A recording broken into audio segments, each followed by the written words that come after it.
Hey everybody, welcome back to Rethinking the Classroom in our AI era. Again, what we're doing is we're talking about realizing that artificial intelligence is in our classroom, and not that we need to be scared about it, but we need to be prepared, and we need to kind of think about how can we adjust our thinking, to match the reality of what's in our classroom. And I've got a really interesting guest today to talk about this. Paul, would you like to take a second and introduce yourself? Hi, my name is Paul Fisher. Mr. Wells and I used to teach together at high school. I used to teach math. I now teach science. I'm the science department chair at Harrison High School. Go Warriors! And I teach Earth and Space. I could teach life sciences. I could teach environmental sciences. I could teach all the maths. I could do a lot of things. Not And Paul has like a really interesting past. He comes from NASA, and he spent some time at NASA, and that kind of is that's kind of your spot, isn't it? I was like 13 years ago. That feels so long ago. But yeah, was not intentionally going towards teacher. I went to the industrial side first, or the engineering side first, and then I switched to become a teacher. So I have a big thing, and actually ties along with your AI stuff, because I saw a world that is run by science, technology, and mathematics, and I saw less and less people who understood science, technology, and mathematics. So I saw it as like my imperative to help that happen, help bring that understanding.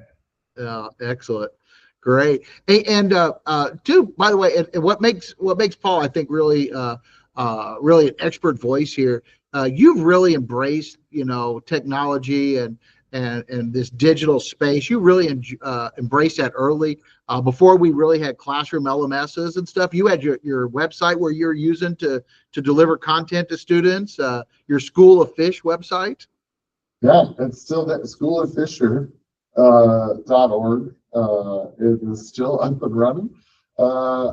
I tried to make it a hub for the students before Google Classroom even became a thing that we used offering. And I still have some features on that website that I really like that Google Classroom, I think, doesn't do as well, if I'm honest. I really liked embracing that stuff way ahead of time. The students got it, I got it, and it made my life easier. That's what I'm about. I want to make it easier. I don't want to make it tougher. Well, yeah, definitely. And when you think about like looking at that and that transformation, how that digital space is being moved, and now that now we have AI and artificial intelligence, can you kind of talk a little bit about why some of the challenges AI brings to the science classroom? Ooh. So many things. I had a teacher come in my classroom today talking about students using AI to easily find the answers or to answer questions for one of the classes that they take. And she was pining about how big of a difference that makes on whether or not a student knows a thing or understands a thing or can evaluate a thing. So can we even trust the information our students are giving us? And that's what I sign off on. So as a teacher, I sign off that, yes, the student understands this material and these concepts at this level. And I am the one who is trusted to validate that student's learning.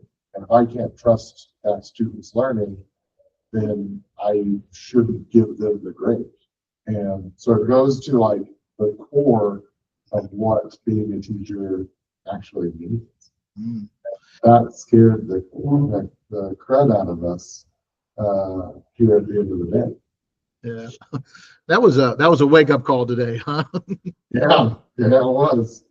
But and something we were talking about earlier though too is that AI it doesn't always get it right, and some of these, some of our students are just taking some of these things at face value now, right? I mean, they don't even, if they were to have Googled the answer, if a Google answer would have been better than the AI generated answer that happens.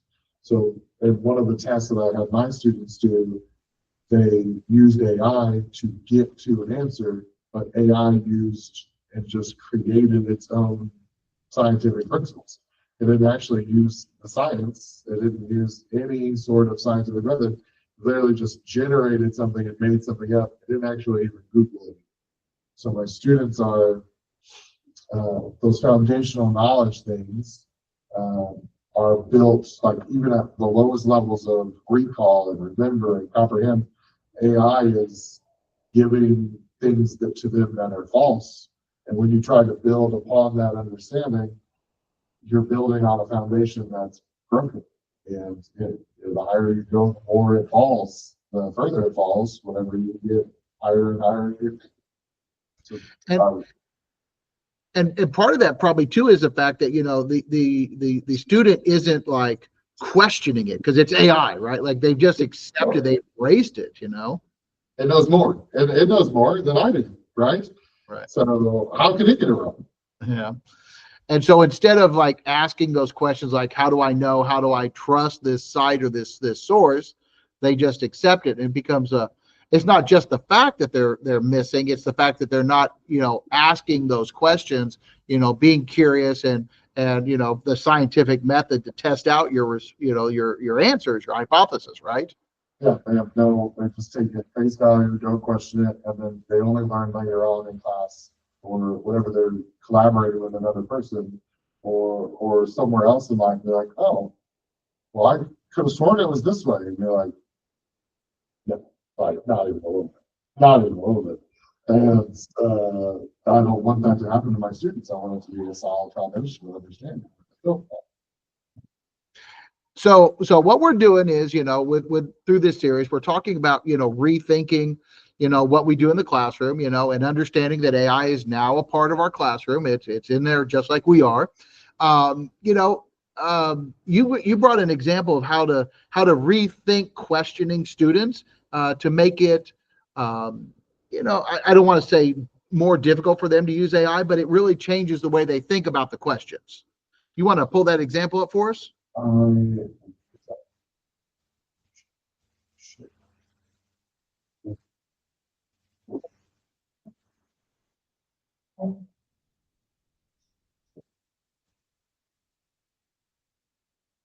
Okay, got it?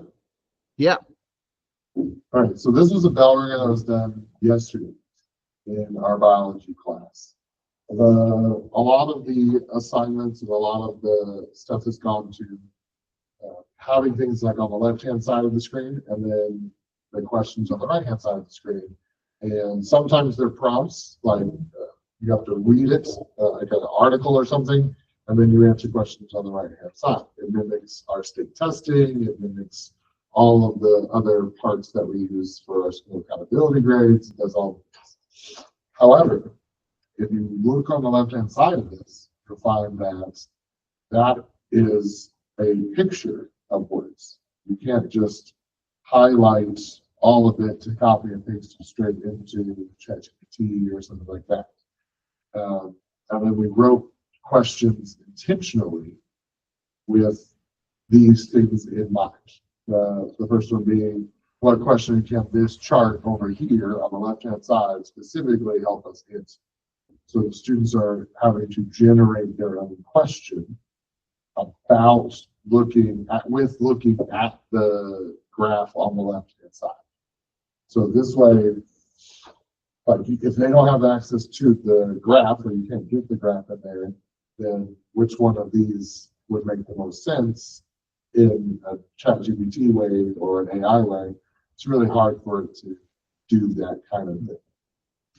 But if you think about what you're asking the student to do, you're also changing the way they think about it, right? Like they're not just giving you an answer. Like you're asking them to read this chart, to understand this chart, and then to generate something from that, right? Yeah, that's exactly right. So it's a much higher thinking level. So that's what I want.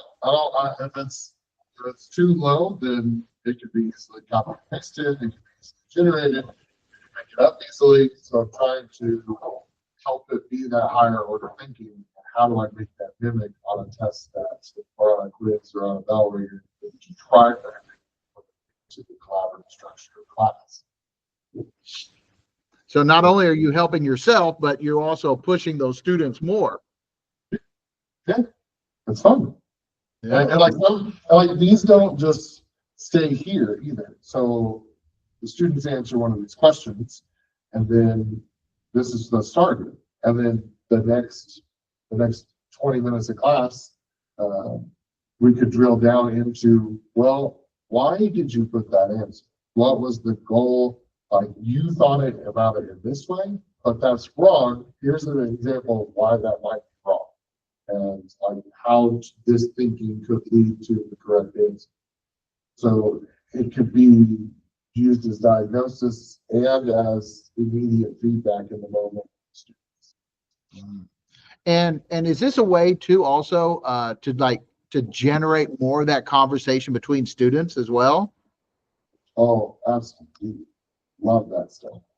But one of our big pushes is that NGSS standards just came out for Indiana state standards as the science standards. And a lot of it has to do with students creating, students evaluating, students making these judgments, cost benefit analysis.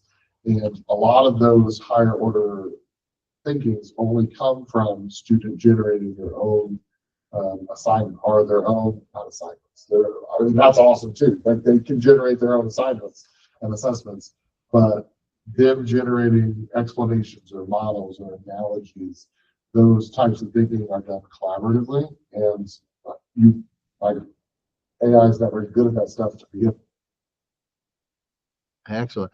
Hey, and I'm looking at number 3 there, and I kind of, to me, number 3 kind of is like a parallel question. Like I feel like this is testing the skill, not like an answer or something. Like, this is kind of like, how do you know that, maybe does this help you understand where they're making their mistakes? Like, this is the skill of reading the chart, correct?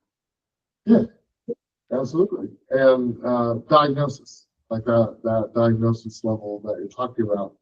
A lot of our stuff is built to help the teacher help indicate to the teacher what the student is missing and which part of it was missing and in what way was it missing. So we try to backwards design everything as much as we can so that we get good information from it, and that leads us to better ways of explaining to our students and relating to them. I love that. I love that. And then number 4, now you're talking my language right there. Now we're getting into that analysis and that explanation there. You're talking my English language there. The word assumption. Yeah, I love that. Yeah, I like it too. Some of the stuff we're doing is about Bloom's taxonomy, and one of these questions on a test is what we want our students to be able to do. So in number 4, could you use number 4? Again, in English, these would be some of those things that we would do in English. I assume you could do it in science as well, where it's like, how did you get this answer? And so part of it is like, did you get the answer? But part of it is just like making the student go through the process, and then you getting to see step by step, where did they go wrong, right?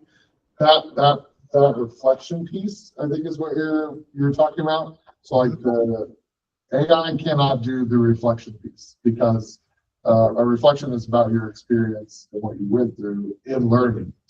So if you ask the students to reflect over something, they have to think about the way they were thinking. And if they use AI to do that, they can't think about the way they were thinking when they thought it. So if a student puts the first one up here, like antibiotics are becoming more expensive, the conversation becomes, where did you see that information? Where did you pull that from? What was your evidence of that in the text or in the graph? And like, like those kinds of answers lead us to a broader conversation that we have with the students about, like, why did you put that? Why did you choose it? What was the point? Like, where did you see it? What was your evidence? And also that freedom to, like, if you put, I've done this before, and I've had this happen to me. I put a question, I put an answer on here I thought was totally wrong, completely wrong. And then the student, I was like, well, why did you put that? I think one way, what did you think? And the student was actually able to tell me their reasoning. And I'm like, you know what? Yeah, I can see that. I can see what you're thinking. And that's right. And I go back and I give them those points. So like it changes my practice. It allows the students to that freedom to, like, I'm not locked into a wrong answer all the time. I can change it. I can argue it. I can use evidence to prove it. And that's the type of scientific thinking and what my students to do. Yeah, exactly. I was about to say that. That scientific theory, right? Like, prove it to me. Make me believe that. That's exactly what you're teaching. Show me. Julius and Werner. Oh, Latin. Excellent. Hey, Paul, I really appreciate you taking some time and showing some of this. Do you have some final thoughts you'd like to share? Oh man, I don't think AI is going anywhere. I think it's going to stick around. I think it's something that uh, makes me makes me worried that, or it doesn't make me worried because we need that personal connection and that personal accountability. You can't hold a computer accountable. You can hold a human accountable to another human, but you can't hold a computer accountable. So AI will be around as a tool, but I don't see it taking over like teachers' jobs and positions and stuff like that. I think what we do is more important and more relatable and more able to hold more students accountable with a person than it is with a computer. I couldn't agree more. I couldn't agree more. Hey, Paul, I appreciate you taking some time to share with us. I hope everybody got a little something out of this. And again, we'll be coming back with some more examples and some thought processes about how to rethink our classrooms in our AI era.